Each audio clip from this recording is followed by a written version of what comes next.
Hello everyone, my name is Lisa Whitehouse, and for today's tutorial we're going to be painting an orca coming out of the water.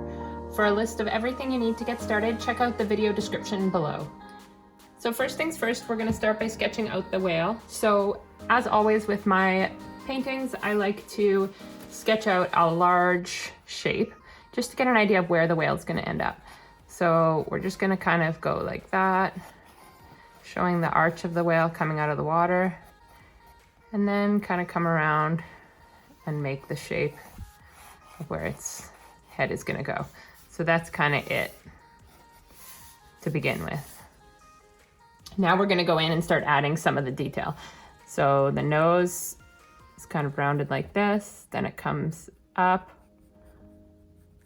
and back, and it goes back quite a bit before we hit the fin. And the fin goes like that, and then it keeps coming around like so. And so now I'm going to erase those lines we don't want. And if I were you, I wouldn't draw quite as dark as I am. I'm doing this so it shows up on the video, but with watercolors, you want to try and draw as light as possible. So then we come back for the mouth, and it comes down the white markings. We have this white marking that starts about here.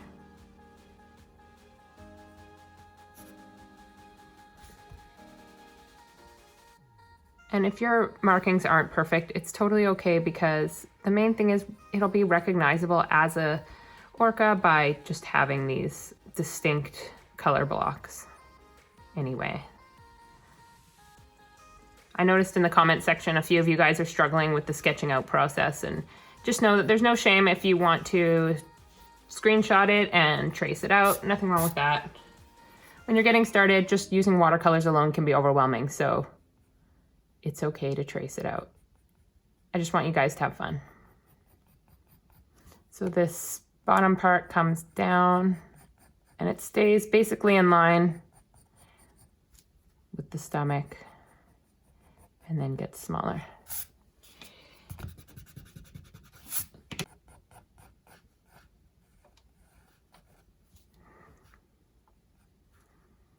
All right, so then the fin starts about in line, or a little bit back from here actually, this second fin. So now I just kind of look it over, decide if I want to change anything. All the water is going to be bursting out here, so it's not too important that actually any of this is correct, because the water color is going to splash around. But that's a good idea of the shape we want. And I'm going to get rid of this line so that I don't have to erase it later. You can erase through watercolor, but it's certainly a lot harder. All right, so now we're going to get started with laying out the color. So for this painting, I'm going to use my dagger brush for most of it. We're going to start by putting some clear water where all the dark spots are. So we're just going to fill it right on in. And you want to work fairly quickly for this, because if it dries, the water won't move around. Sorry, the color won't move around the picture. So we just, as quickly as you can, you fill it in. And if you're new to watercolors and you don't have a lot of speed yet, just work on adding a bit too much water so that you have time to move it around. Don't go too thin. That being said, once you've got all the once you've got all the clear water in, just take a look and make sure there's no giant pools of water. So I'm just kind of moving it around. I'm looking at it at an angle, making sure everywhere is covered up. And if it's not, you can fill it in after, you'll notice. And I'll show you what to do if that happens.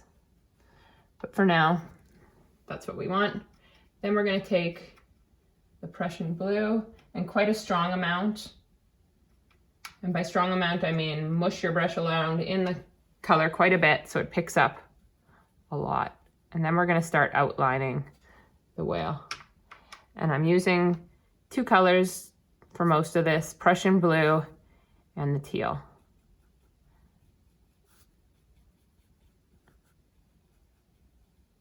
With a painting like this, I would normally add a bit more variation, but we're learning, and it's nice to keep things simple when you're learning.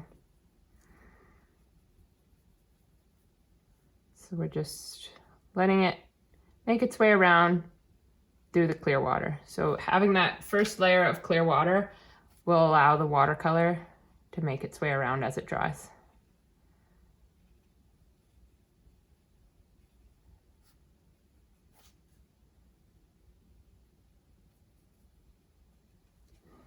We're just going to keep adding in as it's drying, and it'll keep making its way around.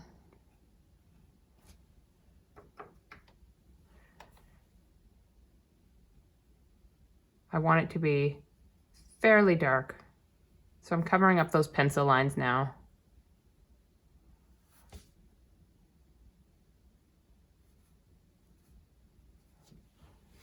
And if you want to help it out a bit, you can. You just move paper around like so.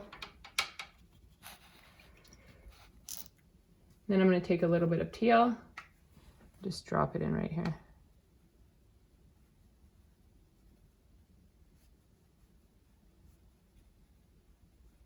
Like so.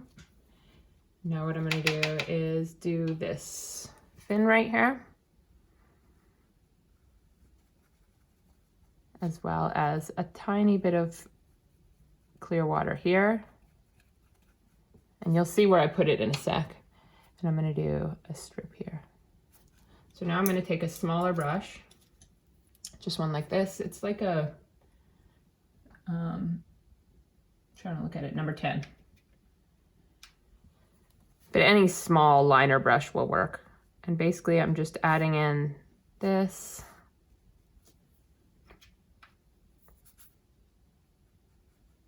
Filling in this fin.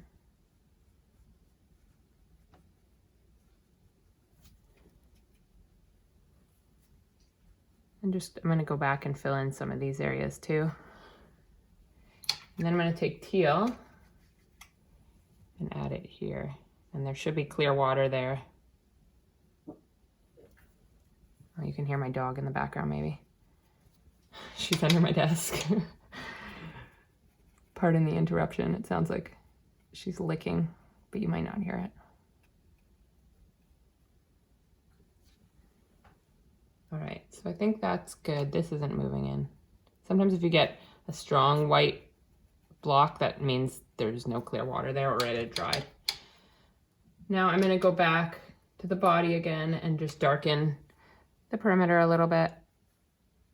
Because as I mentioned before, as it's drying, it makes its way into the center, but you lose some of that strong color. So by making its way around, it's diluting the color.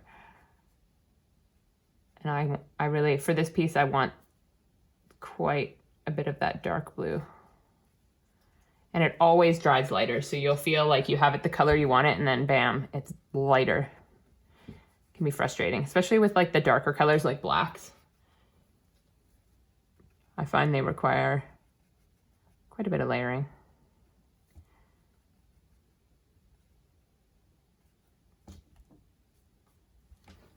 All right. Now what I'm going to do is take a clean brush and just using the tip of the brush, I'm going to drop it in a couple of spots. I just want to have a little bit of those, oops, sorry, my head just hit the camera. So if you notice it vibrating, that's my fault. Boom, drop one in.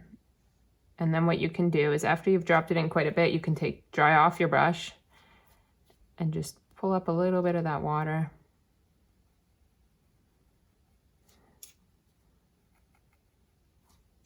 It's just cool to have a few little shapes like that happening.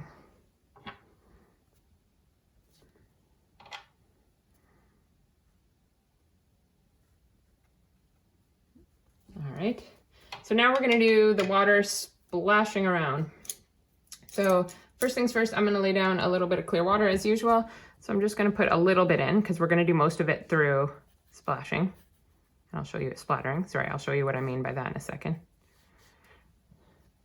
So I'm just gonna add a little bit of a water line here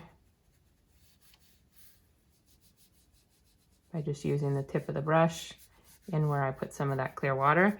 And now we're gonna have the fun part. I'm gonna take a flat like so, and I'm gonna add quite a bit of splatters coming around it, and they're clear right now. that's okay.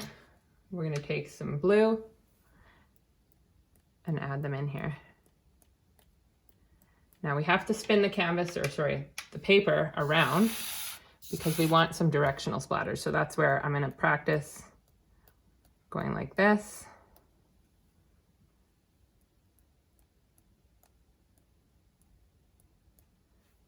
And then we flip it over like so and have those ones going out like that. And then you can take some clear ones and add over top because we don't want a bunch of little ones, we want a variety.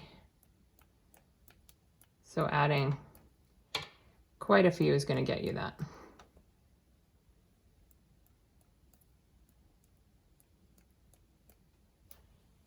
Then we're going to turn it back around. I'm going to do some more here. And if you put clear over top, you'll notice you get a lot more variety.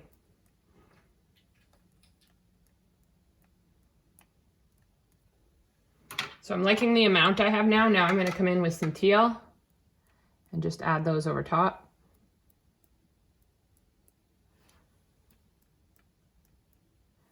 And then I want it to come up a little bit closer to the whale because if it's coming out of the water, the splashes would naturally be close to the tail. You can use two hands if you want to speed up the process. Then I'm going to add some on the whale itself.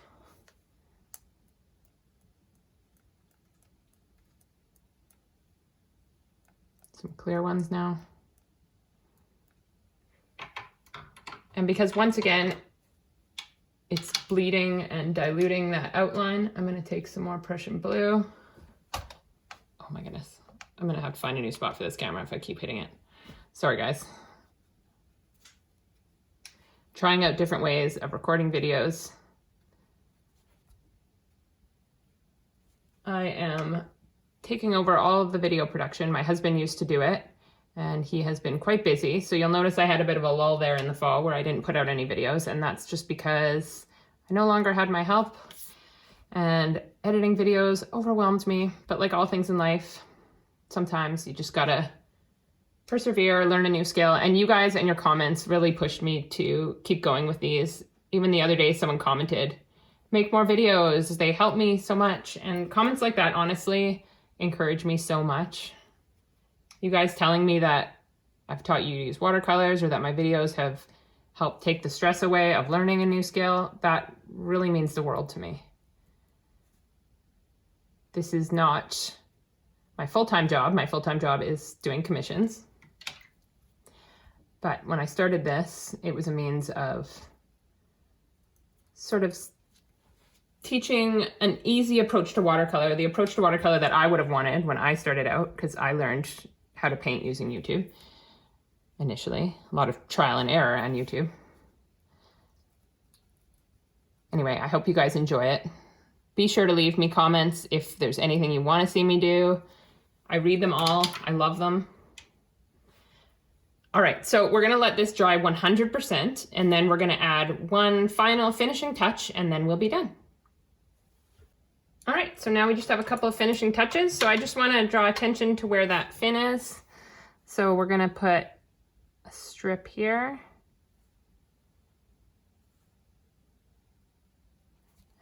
And then draw a dark line along the bottom. And because it's hard to see the fin, we don't need to do too much with that. Then we're going to take, I have something called white ink. And if you have white gouache, that'll work as well. And we're just gonna add a few splatters that are white. Using a clean brush, I'm just gonna put it into the ink. And I don't wanna do too many. Just a few on the whale, especially along the bottom and in the water.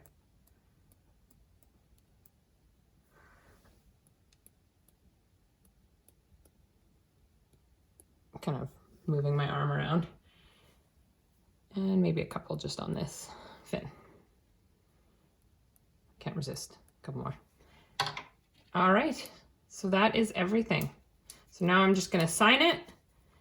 Thank you guys so much for watching. I really appreciate it. If you could help me out by subscribing to the channel and hitting that thumbs up button, I would really appreciate it.